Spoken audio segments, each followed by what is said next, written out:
When World War I began, everyone thought it would be short and fast-moving.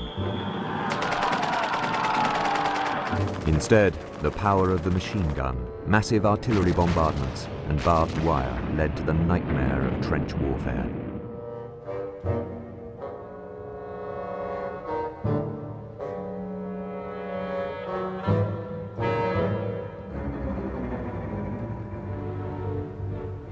For the next 3 years on the Western Front, millions of men lived a nightmare existence amidst squalor and constant danger from enemy fire.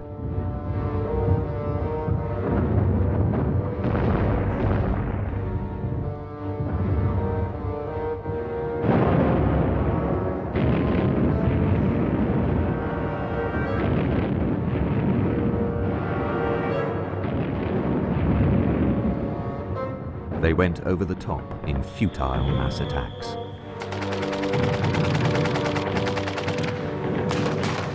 Only to be mown down in their hundreds of thousands by enemy machine guns. Attempts were made to break the stalemate, one of the most macabre thought up by the German General Staff. The historic fortress town of Verdun would be assaulted, not to achieve a breakthrough, but simply to bleed the French army to death. The town of Verdun had occupied a crucial defensive position on France's northeastern border for centuries.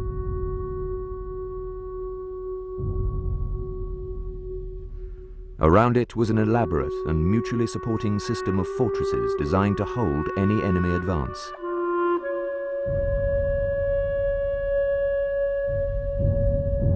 The Germans calculated that the French could not afford to allow the position to be lost. They would pour the elite of their army into what would become an horrific killing ground.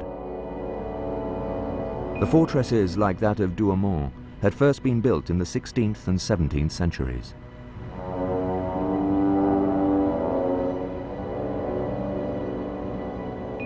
Their walls and underground defenses had been constantly updated to withstand assault or siege by modern weaponry. They had massive and heavily armored rotating turrets for heavy artillery.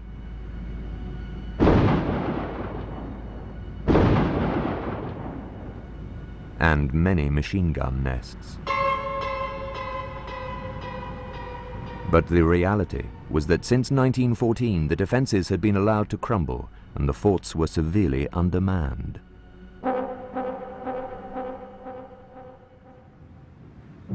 On the 21st of February 1916, after a 9-hour bombardment, the German attack began.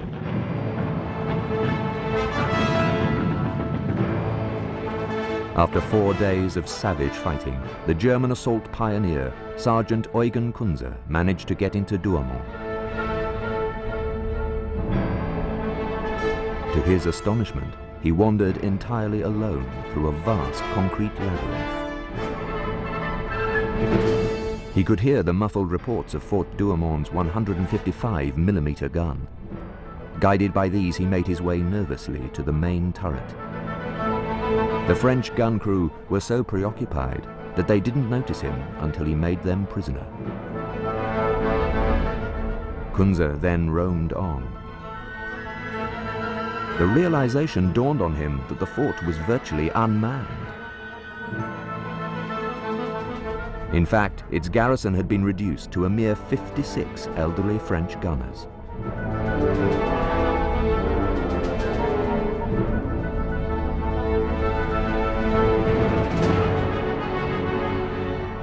Scarcely able to believe his good fortune, Kunze found the remainder of these in the main dormitory, many still in their beds.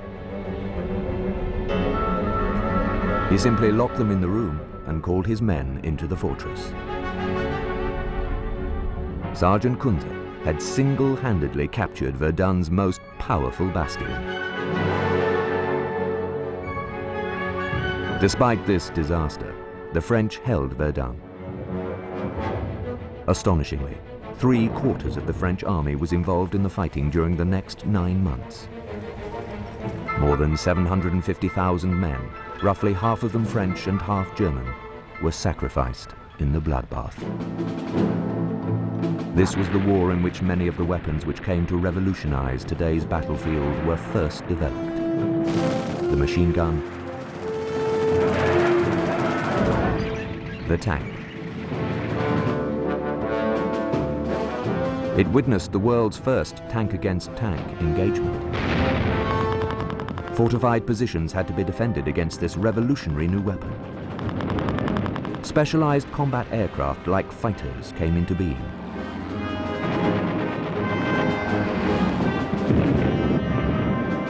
Bombers also added a new dimension to warfare, as did the submarine and the aircraft carrier. Warfare would never be the same again.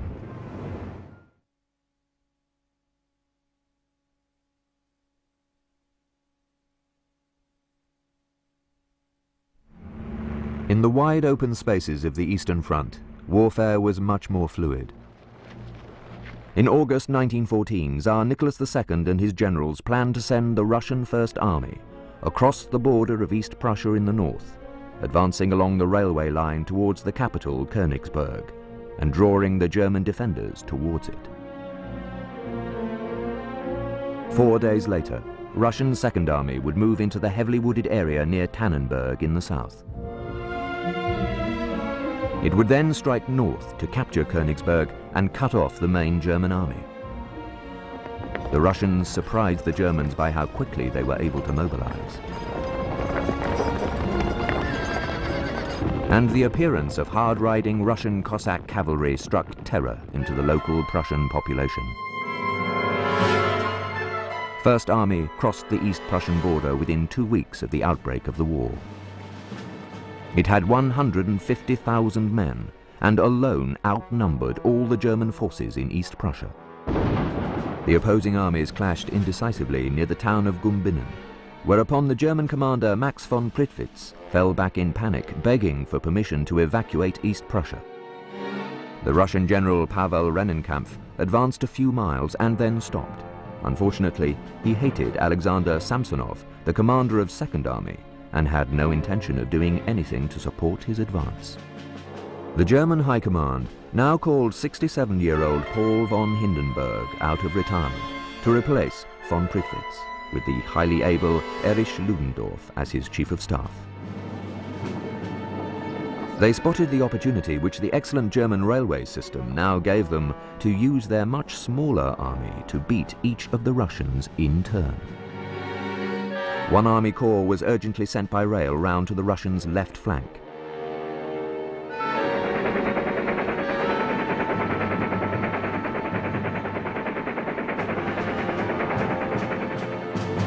This went unnoticed by the Russian Second Army.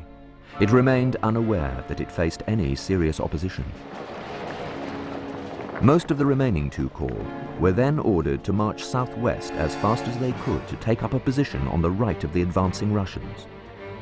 Once again, all evidence of a major enemy move was ignored by Second Army, while the remaining German division spread out as a covering force to harass the First Army once Rennenkampf decided to get moving again.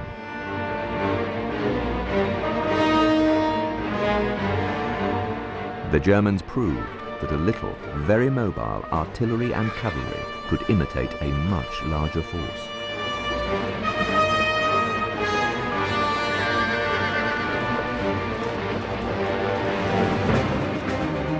In the south, the Germans watched as the Russian Second Army lost cohesion amidst the forests and lakes.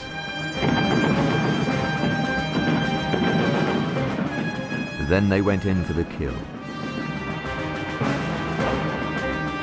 Thrusting forward through the town of Niedenberg, the corps which had moved secretly by train sliced through the Russian line of advance, cutting off much of Second Army.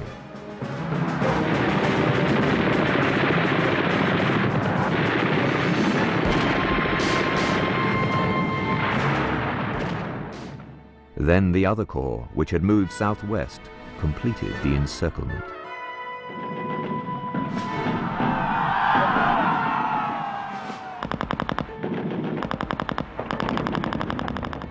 Confused and terrified by this sudden and unexpected assault, the Russians broke and fled.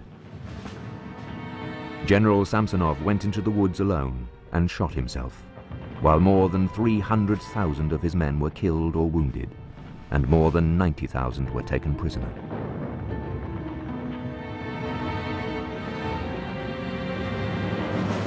The German victory at Tannenberg was one of the most complete in military history.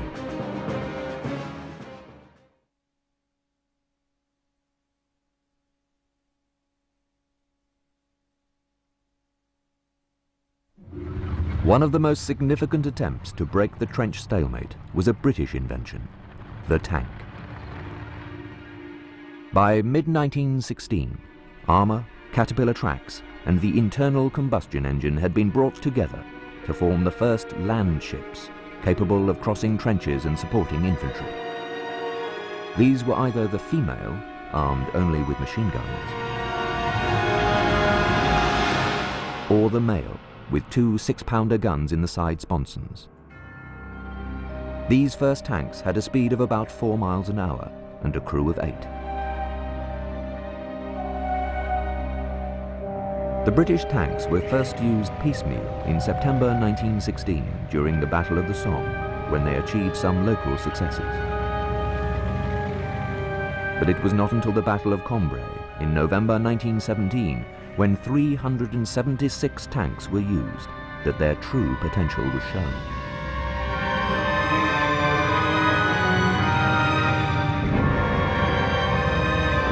Holes were punched in the German line, and by nightfall more than 5 miles had been gained. But the unreliability of these early tanks meant that the breakthrough could not be followed up.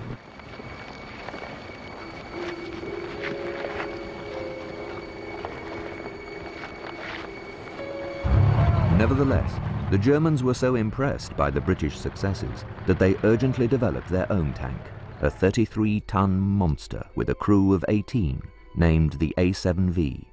Armed with 57mm cannon and 6 machine guns, it was totally underpowered and unwieldy and could only manage 3 miles an hour. But it was rushed into service to counter the British threat, and the first tank-against-tank confrontation soon followed. This came during the Great German Offensive in 1918, when the stormtroops tore through the British lines and penetrated more than 40 miles. A second assault in April kept up the momentum, and the possibility of breaking through to Paris suddenly seemed feasible. On the early morning, on the 24th of April, Ludendorff's forward units were less than 10 miles from Amiens, probing towards the village of Villers-Bretonneux. 1.5 miles southwest of the village, a section of British tanks, 1 male and 2 females, was waiting in support of dug-in infantry. As the crews peered through the mist, they saw an extraordinary sight.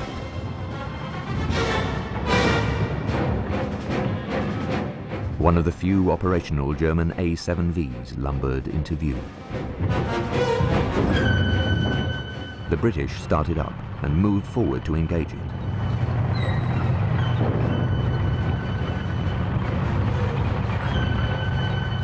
The world's first armored duel was underway. The ironclad monsters ponderously closed the range.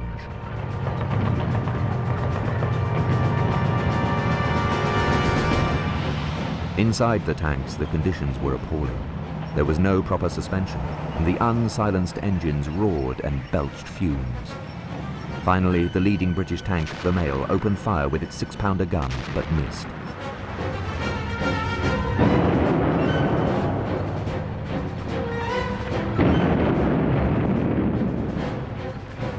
Unscathed, the A7V trundled on, its crew desperately trying to see where the fire was coming from. Finally, they spotted the enemy, halted, and opened fire.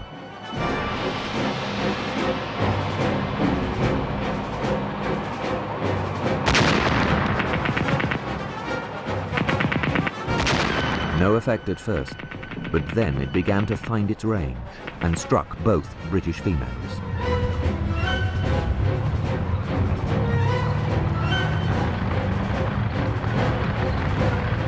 Neither was disabled, but unable to make any impression with their machine guns, they halted and began to pull back.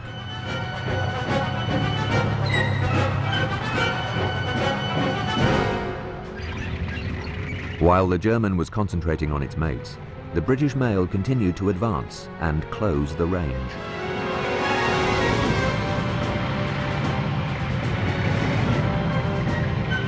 Its crew desperately trying to hold the A-7V in their sights as they were thrown around in the unsprung tank. At last, they got within effective range and opened fire again.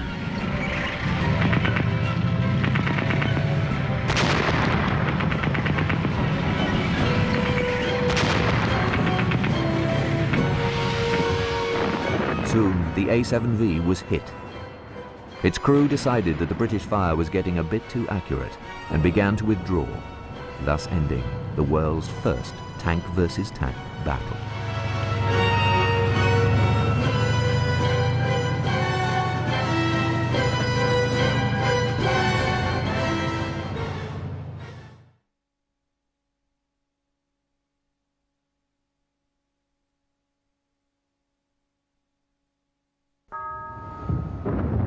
By the fourth winter of World War I, the Allies were holding on grimly, desperately waiting for the arrival of millions of fresh American troops to turn the tide.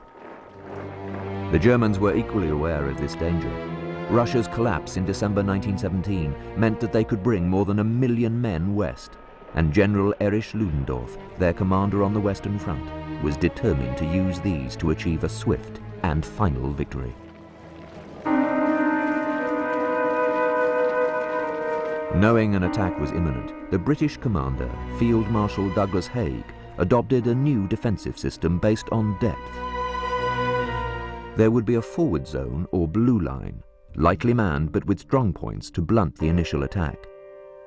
Then the battle zone or red line, where the main fighting would take place. And finally, the rear zone or brown line, where the enemy assault would be held.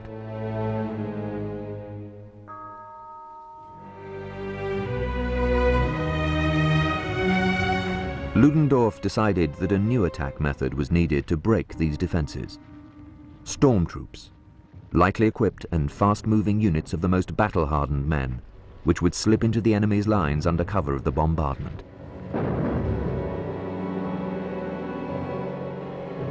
These would use surprise and speed to bypass centers of resistance and break through deep to the enemy's rear. At 4 in the morning, on the 21st of March 1918, 6,000 German guns opened up on the full depth of the British positions with gas and high explosives.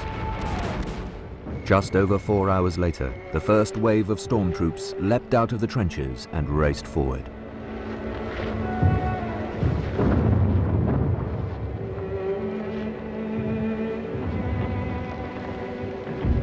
They slipped through the wire, using stick grenades as one of their main weapons.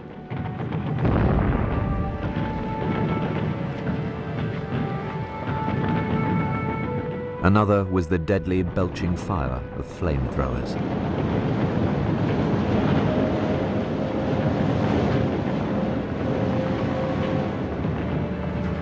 The German barrage moved forward 100 meters every 2 to 3 minutes, protecting this human tidal wave.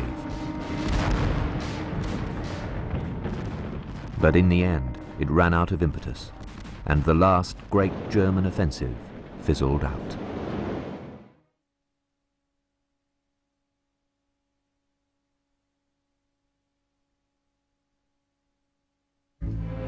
On the evening of the 22nd of April 1918, a task force set sail from Dover Harbour. Their objective was to block the harbour at Zeebrugge, where the channel from the Germans' main U-boat base came out into the North Sea. For the previous week, monitors with their massive 15-inch guns had been bombarding the German coastal guns and strongpoints.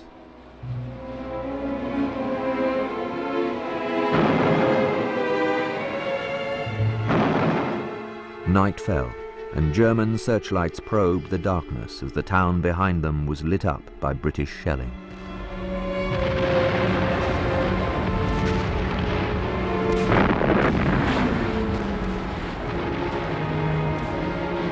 Then, at 23:30 hours, coastal patrol boats surged in and released their smoke floats. The wind was blowing from the northwest, wafting the smoke directly towards the 1-mile-long protective mole and the port.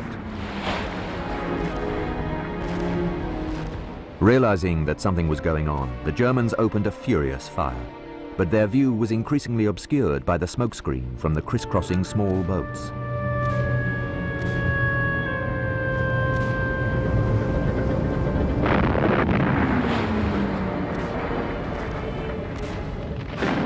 Behind the protective cover of smoke, the cruiser HMS Vindictive, with 2 escorts also packed with troops should she be sunk, moved into position.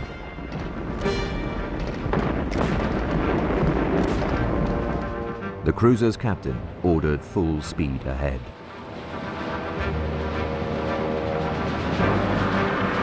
And the 3 assault ships raced into the smokescreen.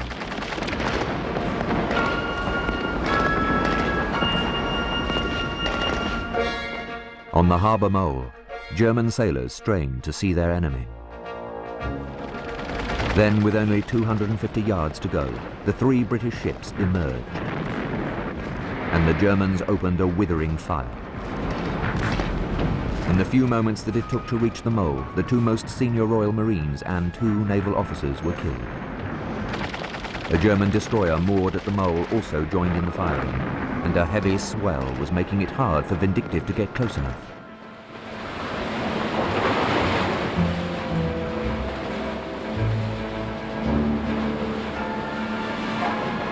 The German defenders were now firing at point-blank range, and the Royal Marines, crowded on the deck of Vindictive, were being slaughtered.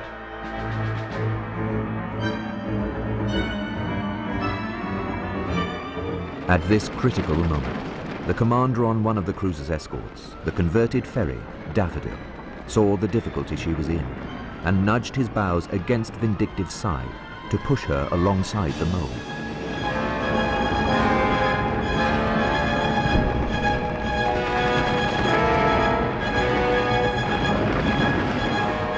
At last, the landing ramps went down and the Royal Marines could start to fight their way ashore.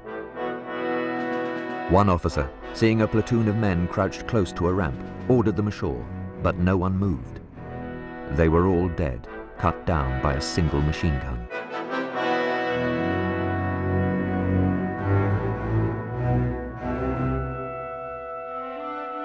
But despite the German fire, the boarding parties on Vindictive began to get ashore.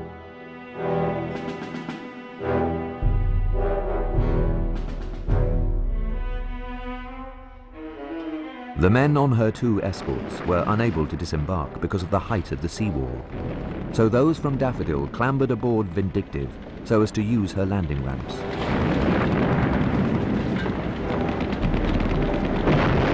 As the landing parties came over the top of the wall, they were met by a storm of bullets which cut down many of them. An attempt was made to rush the tip of the mole, but every single man in the attack became a casualty.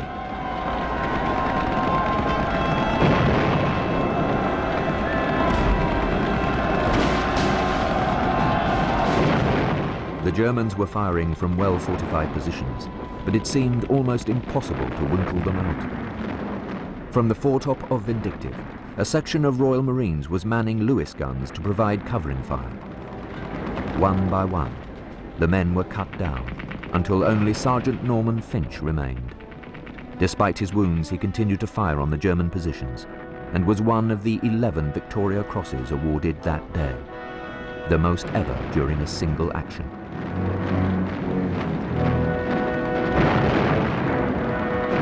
Gradually, however, the desperate gallantry of the Marines seemed to be having some effect. The fire from some of the German positions was slowing, and they were so preoccupied with fighting off the assault that they would be unable to turn on the block ships that would go in behind them. While this desperate struggle continued, another threat to the Marines became apparent. One which could abort the whole mission. A battalion of German infantry on bicycles was seen approaching the mole. If they got onto it, the Marines would be overwhelmed. But the British had anticipated this, and a submarine packed with explosives headed towards the arches of the mole. Without a shot being fired directly at her, her commander rammed the submarine into position.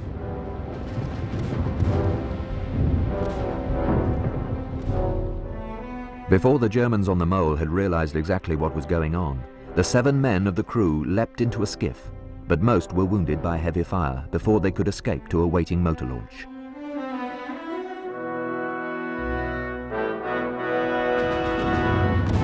The submarine then exploded, blowing a 30-yard hole in the mole. Any German hope of reinforcing their troops was now at an end. With the Germans on the mole fully tied down, it was time for the crucial block ships to move in. 3 elderly cruisers, Thetis, Intrepid, and the Iphigenia, had each been packed with 1,500 tons of concrete and equipped with scuttling charges. Manned by volunteer crews, they now slipped past the mole and headed for the entrance.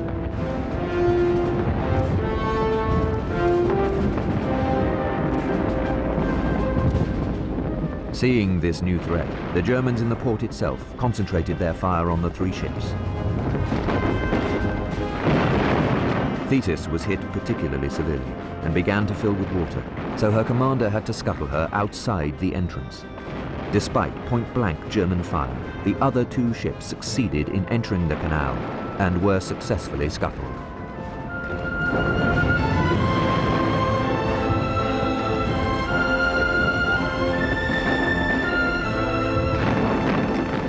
Launches were standing by to rescue the crews of the block ships, and these now moved in under heavy fire.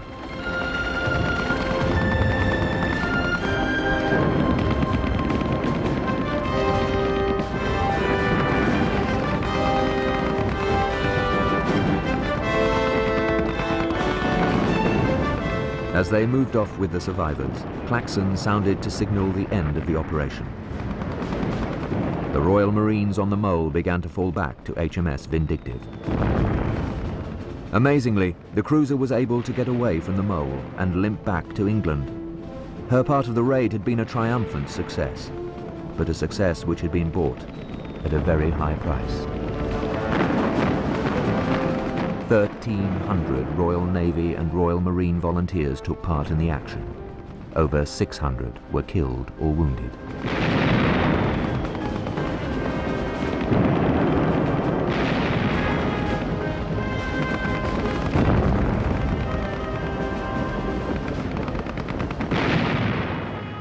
The dawn at Zeebrugge showed that 2 of the 3 block ships were well in the entrance, sunk across the main channel. The sheer audacity of the raid was a welcome boost for the morale of the British public at a time when the successes of the German storm troops on the Western Front looked to be close to breaking through the Allied line. The Zeebrugge raid, with its intricate coordination of landing forces with the block ships and the submarine used to isolate the mole, was the biggest special operation of World War I.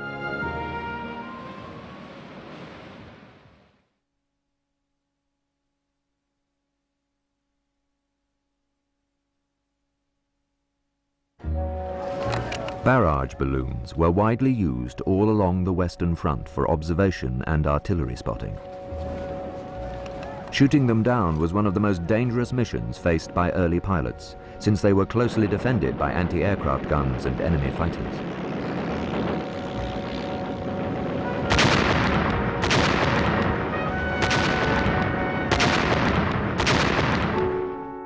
One of the most successful, famous, and short-lived balloon busters was 21-year-old American Lieutenant Frank Luke.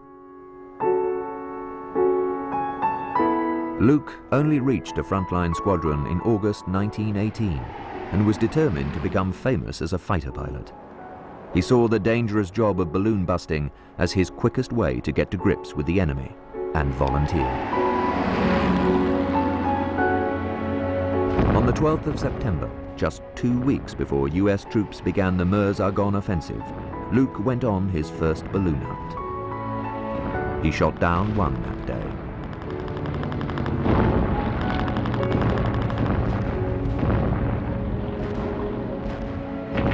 And 8 more over the next 4 days.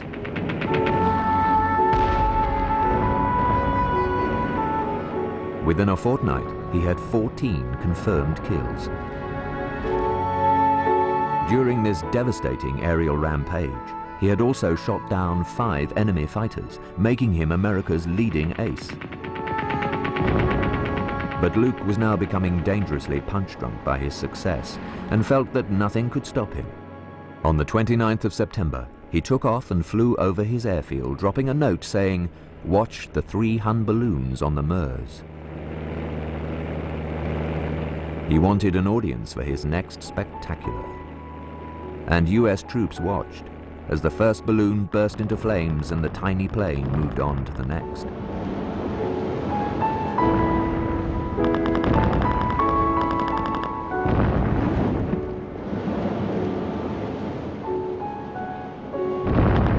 Frank Luke was as good as his word.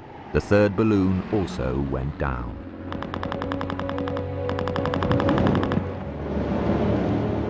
But he never got back to base to bask in his glory. As night fell, there was no sign of him. Only after the war was it established that his lone aircraft had been jumped by 8 Fokkers and forced to land after destroying 2. He died from the wounds he had received in the air.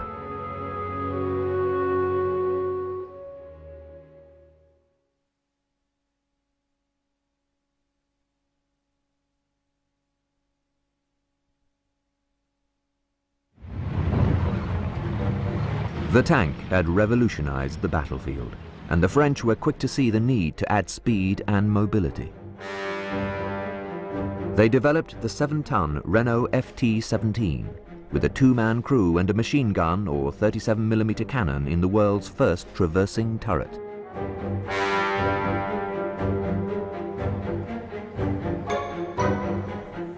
The American forces, which had begun arriving in France in summer 1917, soon replaced their French helmets with the British version, but enthusiastically adopted the small French tank.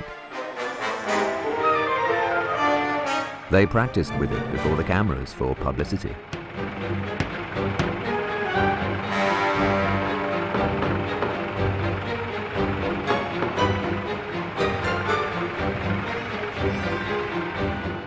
Several hundred were brought forward in support when the Americans began their first major action as an independent force.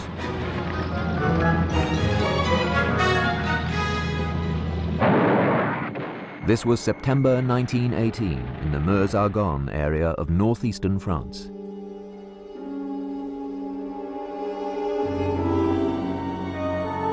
There, the Americans faced a daunting challenge. Their trenches lay at the foot of the slopes running up to the Argonne forest. They would have to attack uphill against an experienced enemy, which had had plenty of time to build elaborate defensive positions.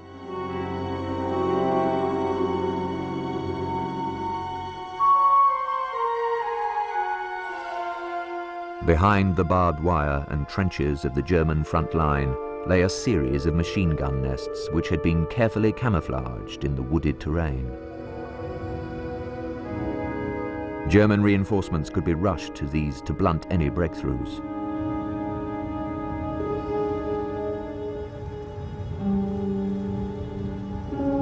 From them, the German defenders could bring withering fire to bear on advancing troops.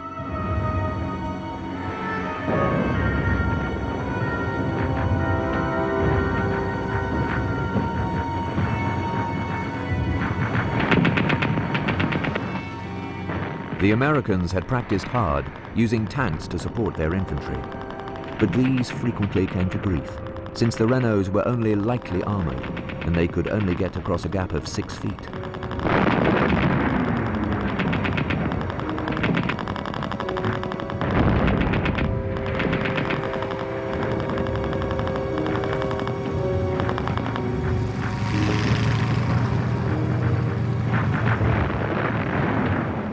Despite these problems, the US troops were able to break through after 3 weeks' savage fighting and force the Germans to abandon their defensive line.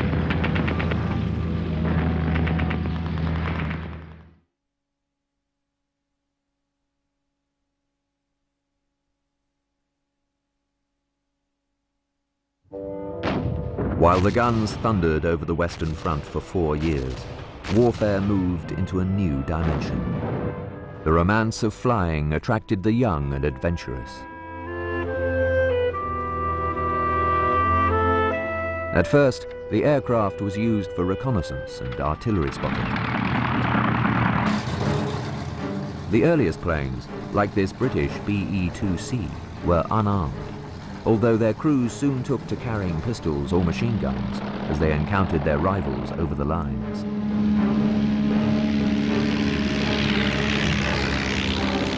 But the work they were doing proved so vital that the enemy soon developed anti-aircraft guns to deter them.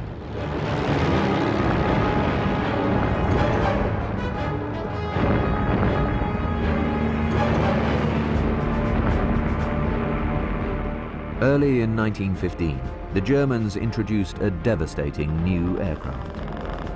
The world's first true fighter, the single-wing Fokker-Eindecker. Dutch aircraft designer Anthony Fokker had developed a revolutionary interrupter gear which allowed a machine gun to be mounted so it fired forward through the propeller.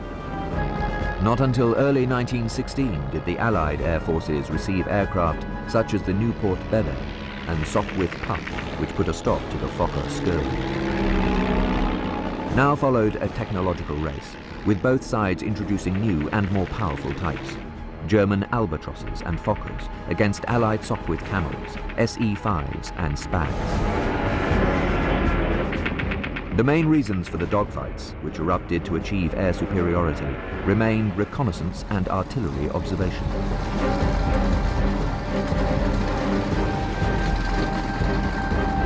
As the stalemate of the trenches ground on, both sides relied increasingly on their eyes in the sky to spot any enemy build-up which might herald an attack, and to direct artillery fire to break it up.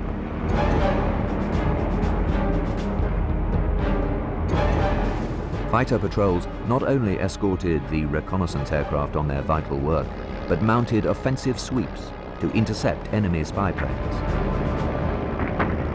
By the end of World War I, armies had learnt not to move by day for fear of being spotted.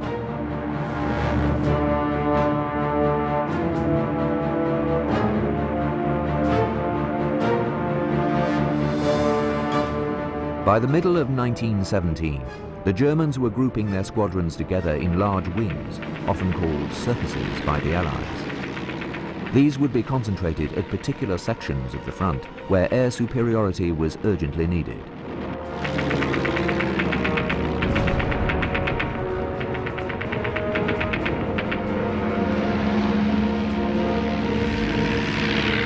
By the last year of the war, the fighter had evolved into a rugged machine, of which the biplane British SE-5A was a typical example.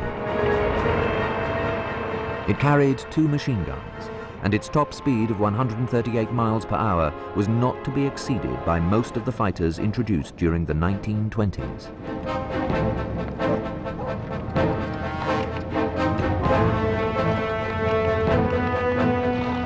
It was machines like these which fought out the last great air battles of 1918, while the German army made its final desperate efforts to break the trench stalemate and win the war.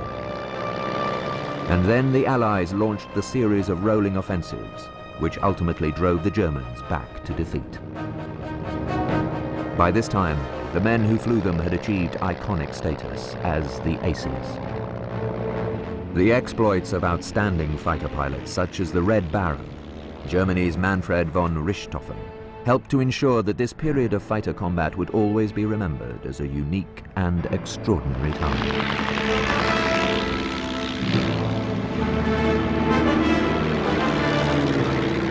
But amid the romantic image of the aces grappling in close combat, it is easy to forget that the average young pilot reaching a squadron during the last year of the war had a life expectancy of less than 2 weeks. Parachutes were generally not issued to fighter pilots, and the penalty of failure in a dogfight was often an agonizing death in a spinning, burning aircraft.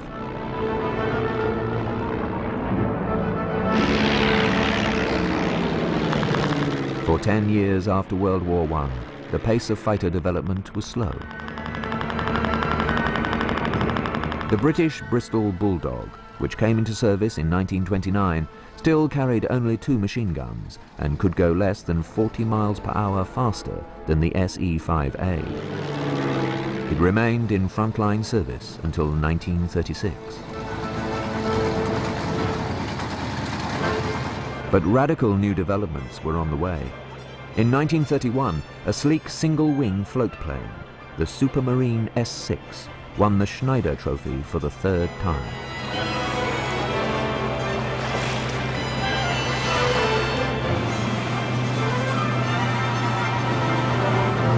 It then went on to establish a world speed record of 407 miles per hour.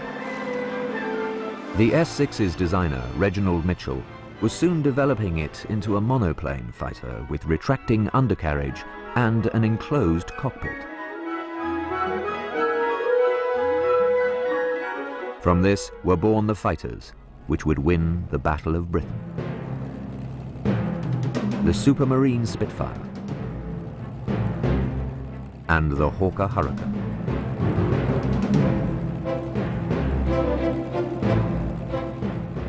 When Hitler began to rebuild his air force in 1934, the Luftwaffe's first fighters were also biplanes.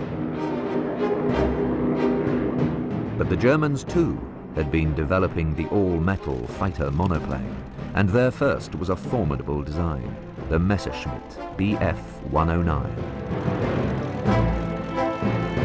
Its main armament of 2 20mm cannon and 2 machine guns was substantially more powerful than the British fighters' 8 machine guns.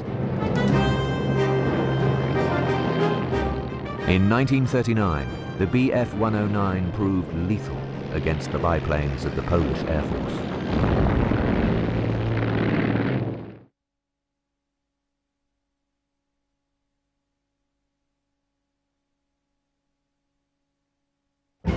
By 1918, another essential component of air power had been developed, heavy bombers which could raid enemy cities far behind the lines. Some military theorists saw strategic bombing as the future of warfare.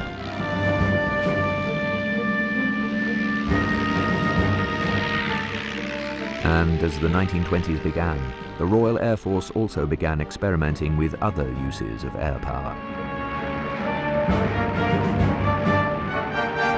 What became known as air control, using light bombers to police far-flung parts of the British Empire. A few aircraft seemed to offer a far cheaper way of intimidating unruly tribesmen or deterring potential invaders than keeping large armies on the ground. And the experiments also had the useful side benefit of justifying the RAF's survival as an independent armed service. So nowhere was the theory of air power more avidly discussed and developed between the wars than by Britain's Air Ministry. Most bombers were still biplanes, but by the beginning of the 1930s, the RAF was aware of experiments in the United States with monoplane bombers, which had the potential to outfly the biplane fighters then widely in use. Specifications were issued for both medium bombers, like the twin-engined Vickers Wellington with a bomb load of 4,500 pounds, and very far-sightedly, for much larger heavy types, like the Short Stirling and Avro Lancaster, which could carry more than 3 times the bomb load. It was these heavy bombers which gave Britain her only means to strike back against Nazi Germany, once most of Europe had been conquered by Hitler.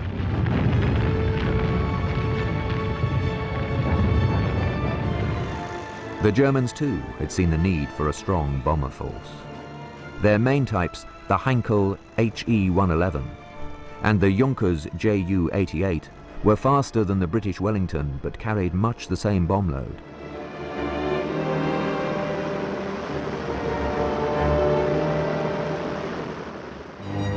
On the 26th of April 1937, the Luftwaffe's first HE-111s were used during the Spanish Civil War against the town of Guernica.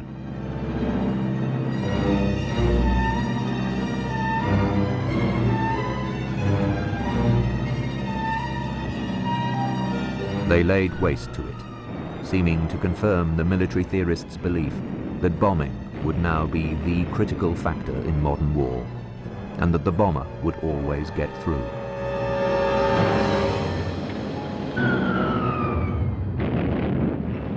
But 4 years later, the same Luftwaffe bombers proved to be inadequate to bring Britain to its knees during the Battle of Britain.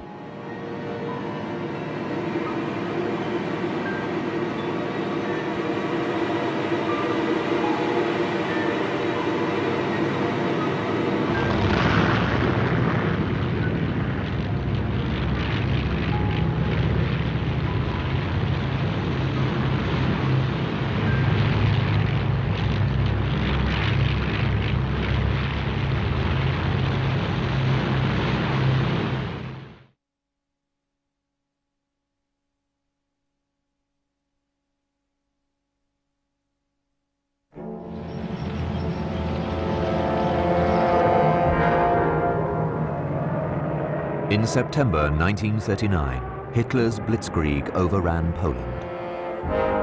Britain and France declared war, and by the spring of 1940, Germany was ready to attack them. But one obstacle stood in the way: the massive Belgian fortress of Eben-Emaar. Reckoned to be the most powerful in the world, it controlled the bridges, whose capture was vital for the German plans. Anti-tank ditches and barbed wire, covered by hidden machine gun emplacements, meant that a conventional assault would be impossible. The armored cupolas containing its main armament could be retracted into the ground, so that bombing and artillery would not harm them. Some other way had to be found by the Germans to surprise the fort's defenders and neutralize the threat from its guns.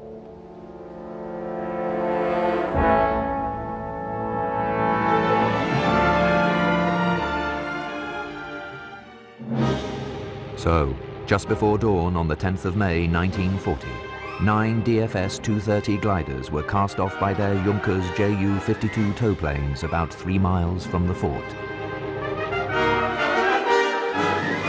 The Belgian anti-aircraft gunners watched in amazement as the gliders swooped in, but failed to open fire before the first was almost upon them.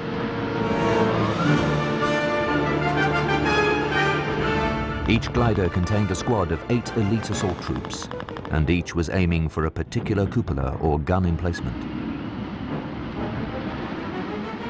It had been Hitler's idea to use his new airborne forces like this, and to send in gliders which could be precisely targeted rather than drop paratroops who might be too widely scattered.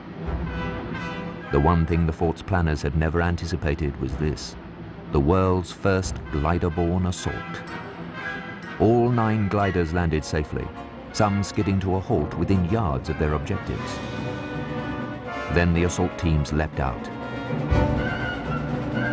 Some machine gun emplacements turned out to be unmanned. Others were dealt with using hand grenades and explosive charges which were pushed through the gun slits.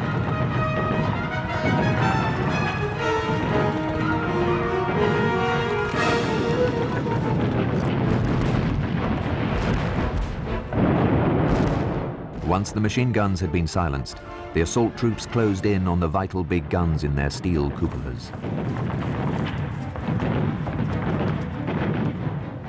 Specially developed armor-piercing hollow charges were placed on top. And within 20 minutes, all the main guns had been destroyed. Next day, the last Belgian defenders waved the white flag of surrender.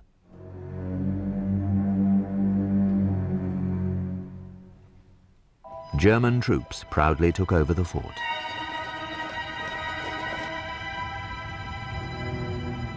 The swastika was raised over it, while the panzers surged across the bridges which had been captured intact.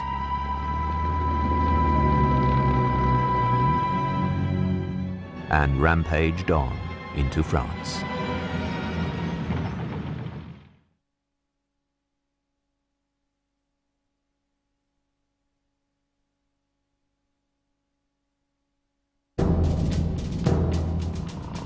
The French and British armies were defeated within 6 weeks and France overrun. On the 14th of June 1940, German troops marched into Paris. Now Hitler's only remaining enemy was Britain.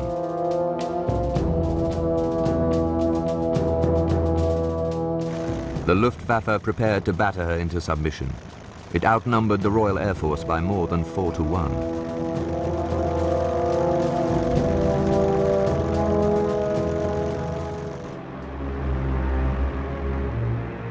The German bomber crews anticipated another walkover, but they were unaware that the British had a secret weapon, radar. Following its development by Robert Watson Watt in 1937, the British had raced to build a chain of stations along their south coast which could detect hostile aircraft at over 100 miles. Information was then fed back to Fighter Command's headquarters, which alerted the appropriate RAF airbase.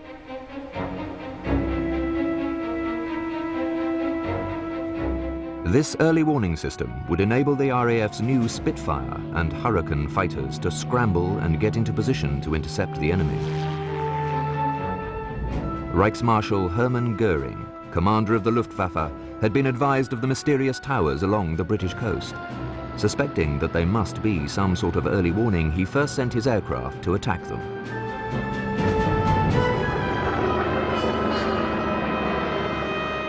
Several were severely damaged.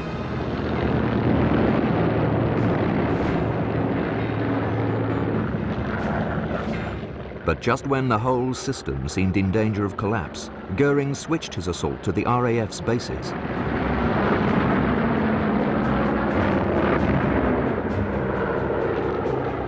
Once again, the Luftwaffe came close to destroying its enemy's defenses. But then, on the 7th of September, Hitler intervened, ordering that Britain's cities must be devastated. The Luftwaffe switched targets again. The RAF was given the opportunity to fight on, until the losses which its fighters inflicted meant that the German air assault was scaled down, and Hitler abandoned his plans to invade Britain.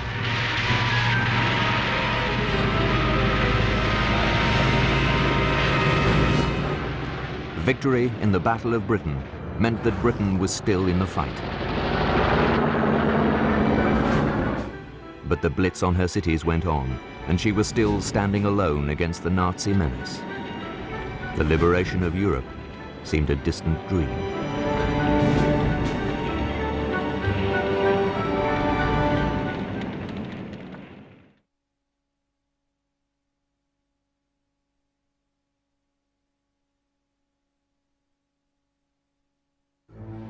Italy's declaration of war in June 1940 put Britain under further pressure.